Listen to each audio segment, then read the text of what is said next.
এখন যেহেতু আপনি উল্লেখ করলেন যে এই অবরোধ তুলে নেওয়া হয়েছে, তাহলে হরমুজ প্রণালীতে এবং বিশেষ করে ওমান সাগরে যেখানে আমেরিকার অবরোধ ছিল, সেখানে নৌযান ও তেলের ট্যাঙ্কার চলাচলের বর্তমান কি অবস্থা? নৌ অবরোধ সত্যি মানবাধিকার বিরোধী একটি কাজ ছিল। এটি যুদ্ধবিরতির চুক্তির পরিপন্থী কাজ ছিল যা তারা করেছিল, আপনারা দেখেছেন। এ নিয়ে তখন তীব্র সংঘাত হয়েছে। অবরোধ তুলে নেওয়ার সেই রাতেই, অর্থাৎ তারা যখন পিছু হটে, তখন ইসলামী প্রজাতন্ত্রের জন্য সেই অঞ্চলে চলাচল শুরু হয়। আপনারা তো দেখেছেন, এমনকি মালাক্কা প্রণালী পর্যন্ত তারা আমাদের জাহাজগুলোকে যেখানে পেয়েছে ক্ষতি করেছে, বাধা সৃষ্টি করেছে। আমাদের কিছু তেলবাহী জাহাজেও হামলা চালিয়েছে। কিন্তু এরপর সাথে সাথে আমাদের বাণিজ্যিক জাহাজ হোক, তেলের ট্যাঙ্কার, সবকিছুই চলাচল ওমান সাগর, হরমুজ প্রণালী সহ সব জায়গায় উন্মুক্ত হয়ে যায়। আমেরিকান বাহিনী সম্পূর্ণরূপে তাদের অবরোধের বিষয়টি তুলে নেয় এবং পিছু হটে। এখন খুব সহজেই এই চলাচল হচ্ছে। সেই রাত থেকে এখন পর্যন্ত এর বিপরীতে কোনো ঘটনা ঘটেনি। এই কাজে আর কোনো বাধা দেওয়া হয়নি। যেদিন থেকে আমরা এই অবরোধ তুলে নিয়েছি, সেদিন থেকে আমরা এখন পর্যন্ত প্রায় 4,40,000,000 ব্যারেলের বেশি তেল রপ্তানি করেছি। আপনি দেখুন, এই ঘটনাটি ঘটেছে খুব কম সময়ের মধ্যে। আমি যা বলছি তা হয়তো 10 থেকে 12 দিনেরও কম সময়ের মধ্যে হবে। কিন্তু আপনি যদি লক্ষ্য করেন, তাহলে দেখবেন এর আগে 50 থেকে 60 দিন ধরে আমরা সত্যি 1 ব্যারেল তেল রপ্তানি করতে পারিনি। আমরা পুরোপুরি এই বিষয় নিয়ে এবং কিভাবে সমস্যাগুলোর সমাধান করবে এ নিয়ে কাজ করা যায় তা নিয়ে ব্যস্ত ছিলাম।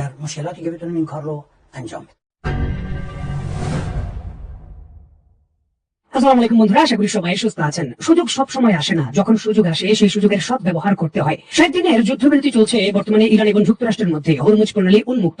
যদিও ইরান অন্যান্য দেশের জাহাজকে কিছুটা কন্ট্রোলের মাধ্যমে পরিচালনা করছে, তবে ইরানের জাহাজগুলো কোনো বাধা পাচ্ছে না। তেল রপ্তানিতে কোনো বাধা নেই। আর এটি ইরানের জন্য একটি বড় সুযোগ, বিপুল পরিমাণে তেল রপ্তানি করে তার অর্থনীতি, বিশেষ করে যে যুদ্ধকালীন অর্থনীতি রয়েছে, তাকে সমৃদ্ধ করা। আর এই সুযোগ ইরান হাতছাড়া করেনি। যুদ্ধকালীন পরিস্থিতিতে যে ইরান তেমন 1 ব্যারেলও তেল রপ্তানি করতে পারতো না সরাসরি বাধা ছাড়া, সেই ইরান মাত্র 10-12 দিনের ভেতরে প্রায় 4 কোটি ব্যারেল জ্বালানি তেল রপ্তানি করে ফেলেছে।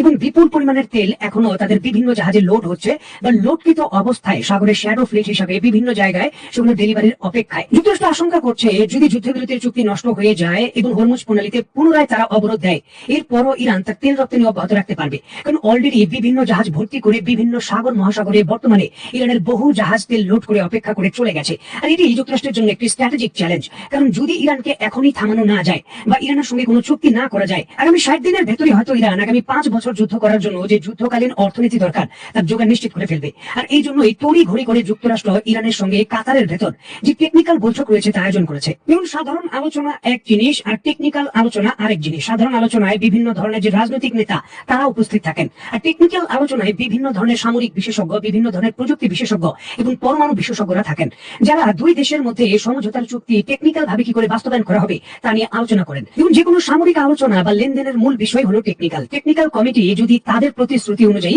সকল কিছু ঠিক পান, তারপরে কিন্তু চুক্তি হয়। সুতরাং ইরানের সঙ্গে যুক্তরাষ্ট্রের এই বৈঠকটি খুবই গুরুত্বপূর্ণ ছিল।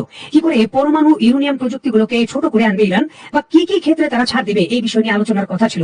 তবে ইরানের পক্ষ থেকে এই টেকনিক্যাল আলোচনার বিষয়টি টেকনিক্যাল ভাবে কিন্তু প্রত্যাখ্যান করা হয়েছে। যুক্তরাষ্ট্রের সঙ্গে সরাসরি আলোচনায় বসার বিষয়টি প্রত্যাখ্যান করেছে তেহরান বা ইরান। ইরানের পক্ষ থেকে নিশ্চিত করা হয়েছে তারা যুক্তরাষ্ট্রের সঙ্গে সরাসরি কোনো আলোচনায় বসবে না, মুখোমুখি কোনো আলোচনা হবে না টেকনিক্যাল ইস্যুকে কেন্দ্র করে। যুক্তরাষ্ট্রের যে শর্ত রয়েছে সেগুলো কাতারের যে মধ্যস্থতাকারী রয়েছে, কাতারের প্রধানমন্ত্রী এবং তার কমিটি, তার কাছে যুক্তরাষ্ট্র বলবে, তারপর কাতার সেগুলো ইরানের কাছে বলবে এবং মধ্যস্থতাকারী হিসেবে কাতারের মাধ্যমেই বিভিন্ন কথাবার্তার আদান প্রদান হবে, তবে প্রকাশ্যে কখনোই বসবে না। আর এই বিষয়কে কেন্দ্র করে কিন্তু সামরিক বিশেষজ্ঞরা অত্যন্ত ভাবে চিন্তিত।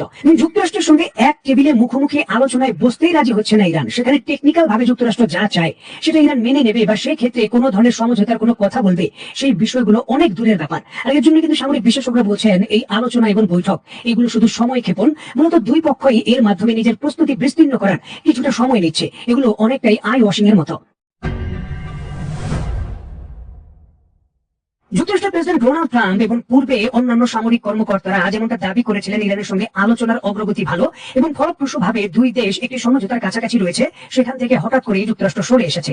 যুক্তরাষ্ট্রের পক্ষ থেকে বলা হচ্ছে যে আলোচনা ফলপ্রসূ না হলেও তাদের সামরিক অবস্থান খুবই শক্তিশালী ভাবে রয়েছে। অত্যন্ত গুরুত্বপূর্ণ এই বিষয়টিকে কেন্দ্র করে মার্কিন ভাইস প্রেসিডেন্ট জেডি ভ্যান্স তার বক্তব্যে বলেন, ওয়াশিংটন অবশ্যই চায় আলোচনার মাধ্যমে একটি সমাধানে পৌঁছতে, তবে আলোচনা ভেস্তে গেলেও যুক্তরাষ্ট্রের অবস্থান ইরানের তুলনায় অনেক বেশি শক্ত থাকবে। যুক্তরাষ্ট্রের বিখ্যাত সংবাদ মাধ্যম ফক্স নিউজকে দেওয়া এক সাক্ষাৎকারে সাক্ষাৎকারে জেডি ভ্যান্স দাবি করেন ইরানের পারমাণবিক কর্মসূচি এবং সামরিক সক্ষমতা ইতিমধ্যে বড় ধরনের ক্ষতির মুখে পড়েছে।